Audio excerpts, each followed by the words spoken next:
Hello guys, welcome back to movie gloss. और आज हम बात करने जा रहे हैं सदी की सबसे बेहतरीन मूवी के बारे में, जिसका नाम है 300।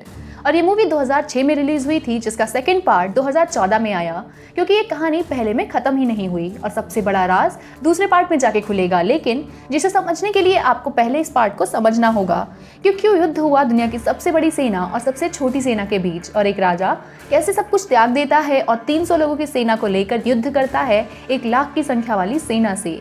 लेकिन इससे पहले आप प्लीज़ हमें सब्सक्राइब करके बेल नोटिफिकेशन ऑन कर लीजिए और हम डेली आपको ऐसी ही बेहतरीन कहानियाँ सुनाते रहेंगे।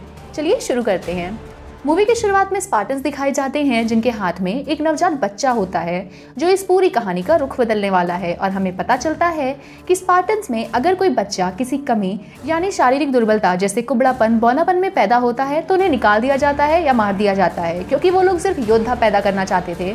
यहीं पर हमें इस कहानी के मेन कैरेक्टर लियोनाइडस को दिखाया जाता है, जो अभी मात्र 7 साल का बच्चा है और उसकी ट्रेनिंग शुरू कर दी जाती है ताकि वो सबसे मजबूत बन सके। लेकिन उसकी माँ को ये मंजूर नहीं था और वो सबको मना करती हैं, लेकिन स्पार्टन्स के रूल के आगे उन्हें झुकना पड़ता है।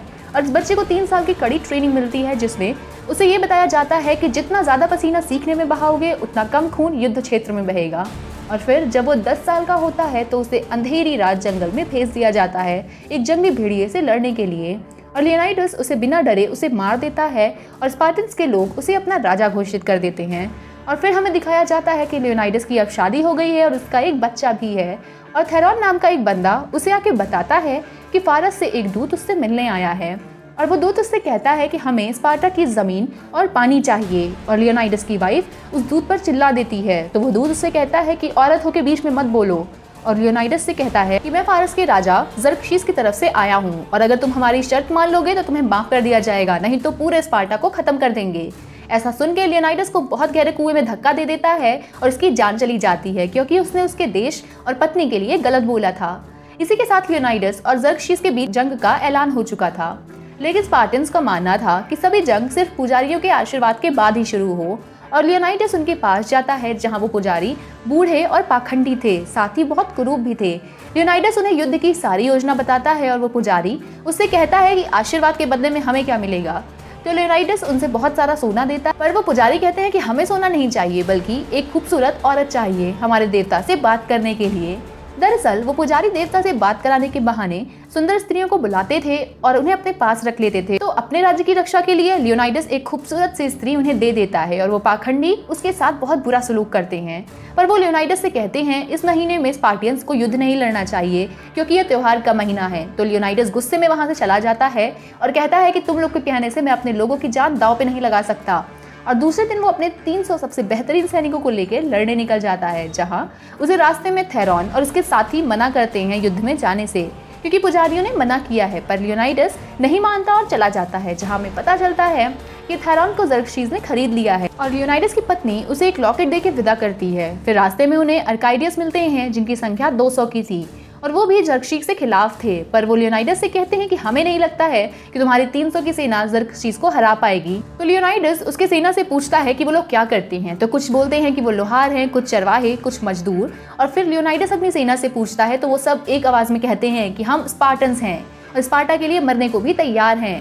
तभी एक कुबड़ा आदमी उन्हें देख रहा होता है। लियोनाइडस को ये पता होता है पर वो कुछ नहीं बोलता। और फिर आगे वो देखते हैं कि एक राज्य पूरी तरह से खत्म हो चुका है, जहां से एक बच्चा आता है और लियोनाइडस की गोद में गिरकर बोलता है कि सब खत्म हो गया और वो मर जाता है।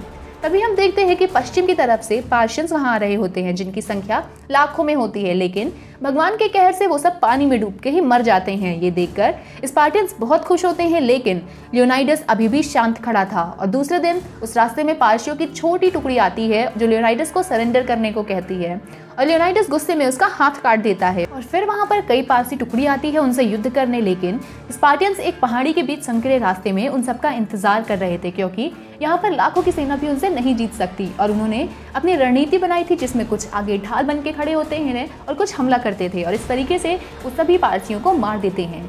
दोस्तों, ये कहानी इतनी सच्चाई और खूबसूरती से दिखाई गई है कि आपको लगेगा कि हमारे इतिहास के युद्धों की तरह ये युद्ध भी सच्चाई है। लेकिन ये सब ग्राफिक्स और एक्टर्स ने इस मूवी में अपनी पूरी जान डाल दी है और हमें इस मूवी को जीने का मौका दिया।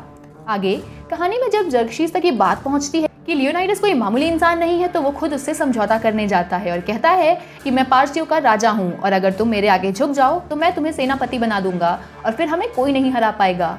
तो लियोनाइडस अकड़न में कहता है कि तुम्हारी सेना को मारने के बाद मुझे घमंड हो गया है और मैं तुम्हारे साथ हाथ नहीं मिलाऊंगा क्योंकि तुम्हारी पूरी सेना और तुम्हें खत्म करना है। तो ज़र्क्सिस गुस्से में अपनी सबसे खतरनाक सेना को बुलाता है जिसमें दानव भी होते हैं, पर स्पार्टियंस की सेना ज़र्क्सिस की सेना को हरा देती है। और शाम को युद्ध रुकने के बाद हेप्रियार्टिस यानी वो कुबड़ा वाला आदमी बताता है कि मैं भी स्पार्टियन हूँ, पर कुबड़ा होने के कारण मुझे स्पार्टा से निकाल दिया गया था और मैं भी ये युद्ध लड़ना चाहता हूँ एक स्पार्टियन की तरह। तो लियोनाइडस उससे कहता है कि अपनी तलवार अच्छे से पकड़ के दिखाओ, पर वो ठीक से नहीं पकड़ पाता कुबड़ेपन के कारण। तो लियोनाइडस उससे कहता है कि तुम युद्ध नहीं लड़ सकते पर हमारी सहायता कर सकते हो, जैसे मरी लाशों को उठाने में, घायल सैनिकों को दवा देने में, और ये काम भी तुम्हें स्पार्टियन का योद्धा बनाएगा। तो वो कुबड़ा इस बात से बुरा मान जाता है और स्पार्टियन से बदला लेने के लिए ज़र्क्सिस को उनके खुफिया चाल और इरादों के बारे में बता देता है और ज़र्क्सिस उसे बदले में बहुत सारा सोना, औरत और पोशाक देता है। फिर ज़र्क्सिस ने युद्ध के लिए अपनी जादुई टुकड़ी को भेजा और युद्ध में सेनापति के बेटे की मौत हो जाती है, जिससे पागल होकर सेनापति अपने रास्ते में आ रहे हर सैनिक को मारने लगता है। और इधर लियोनाइडस की पत्नी अपने पति और सेना की मदद के लिए स्पार्टा की पूरी सेना को भेजना चाहती थी और वहाँ के मंत्री मना कर देते हैं। तो वो मंत्रियों के हेड थेरॉन से मिलने जाती है, जहाँ बदले में थेरॉन उसके साथ एक रात बिताने को कहता है। तो अपने पति और देश के लिए वो ये कदम उठा लेती है। दोस्तों, आप देख सकते हैं कि एक युद्ध में सिर्फ आदमी को नहीं, औरतों को भी बहुत बलिदान देने पड़ते हैं। कई बार वो बलिदान सही होते हैं और कई बार गलत, लेकिन बलिदान पूरे राज्य को देना होता है। इधर कहानी में हम आगे बढ़ते हैं और देखते हैं कि युद्ध के क्षेत्र में अर्काडियन लियोनाइडस को बताता है कि ज़र्क्सिस को हमारे पिछले रास्ते के बारे में पता चल गया है और वो अपनी सेना वहाँ भेज रहा है।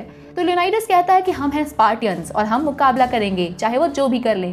और फिर वो अपने एक सैनिक को कहता है कि स्पार्टा जाके उसकी पत्नी और लोगों को बताओ कि हम बहुत बहादुर से लड़े और स्पार्टा की धरती और पानी हमेशा हमारा ही रहेगा। और एक लॉकेट देके कहता है कि ये मेरी बीवी को दे देना। और स्पार्टा में रानी अपने लोगों से कहती है कि हमें सैनिकों को मदद के लिए भेजना चाहिए। तो थेरॉन वहाँ आके कहता है कि ये एक चरित्रहीन औरत है और इसने मेरे साथ रात बिताने की कोशिश की थी। इसे सुन के रानी को गुस्सा आता है और वो वहीं पर तलवार उठा के थेरॉन को मार डालती हैं और थेरॉन के पास से ज़र्क्सिस का सोना गिरता है, जिससे ये लोग जान जाते हैं कि थेरॉन ज़र्क्सिस से मिला हुआ था। दूसरी तरफ युद्ध क्षेत्र में ज़र्क्सिस का आदमी लियोनाइडस से कहता है कि तुम अपने हथियार डाल दो और ज़र्क्सिस तुम्हारी सेना को छोड़ देंगे और तुम्हें सबसे बड़ा सेनापति बना देंगे। फिर अपने देश और लोगों के लिए लियोनाइडस झुकने को तैयार हो जाता है और अपने हथियार डाल के उसके आगे झुक जाता है। तभी ज़र्क्सिस कहता है कि आज से तुम्हारी सारी औरतें हमारी हुई, जिससे आग बबूला होके वो चिल्लाता है स्टेलियोस और स्टेलियोस आगे आके उसके सेनापति को मार देता है और लियोनाइडस भी खड़ा होके अपना भाला ज़र्क्सिस पर फेंकता है और उससे उसके कान की बालियां और उसका गाल कट जाता है। इतने में ज़र्क्सिस की पूरी सेना स्पार्टियंस के ऊपर तीर चला देते हैं, जिससे पूरा आकाश ढक जाता है और स्पार्टियंस की सेना छल्ली हो जाती है। और यहीं पर लियोनाइडस जैसा राजा, जिसने अपने देश को बचाने के लिए एक छोटी सी सेना लेकर लाखों की सेना से जंग लड़ी, वो भी मर जाता है, जहाँ मरने के बाद वो अपने बीवी और बच्चे को महसूस कर पाता है। दूसरी तरफ वो सेनापति जाके स्पार्टन्स को बताता है कि हमारे राजा को बस इतना चाहिए था कि उन्हें लोग याद रखें,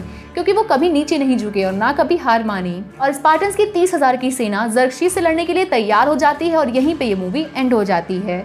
अब आगे क्या होने वाला है वो हमें इसके दूसरे पार्ट में पता चलेगा, जो आपके लिए हम लाने वाले हैं। तब तक के लिए लाइक और कमेंट करके हमें बताइए कि आपको ये कहानी कैसी लगी। Thank you.